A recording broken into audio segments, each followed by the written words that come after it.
আরে বৌদি এসে গেছে, একটু দেরি হয়ে গেল গো। আরে বাবু এই টিউশন যাবে কিনা? এই প্লাস্টিকের চেয়ারটা না এবার ভেঙে পড়ে যাবে, এটাকে বদলে দিও। এসো বসো। এই নাও পিছনে বালিশটা দিয়ে নাও, মাথাটা দেখি এরকম করো। আরে বলো না, আসার আগে রুটি তরকারি করে দিয়ে এলাম। বাবুর বাবা এসেই নালে এক্ষুনি বাড়িটা মাথায় করবে। ধরো দেখি, ধরো ধরো ধরো। আগের বারে কাছ থেকে করিয়েছিলে, আমার থেকে তো করাওনি। দেখো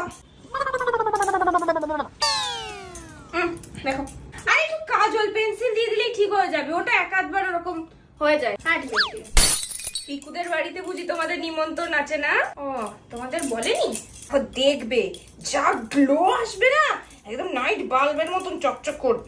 জানো তুমি বাবুর বাবা না একদম পছন্দ করতো না যে আমি কাজ করি, কিন্তু তারপরে যখন দেখছে হাতে দুটো পয়সা আসছে তখনই একেবারে মুখে চুপ কুলুপটি এটে বসে আছে। নিজে তো আবার একটা পাউডারের কৌটোও আমাকে এনে দিয়েছে, যেটা আজকে তোমাকে দিলাম।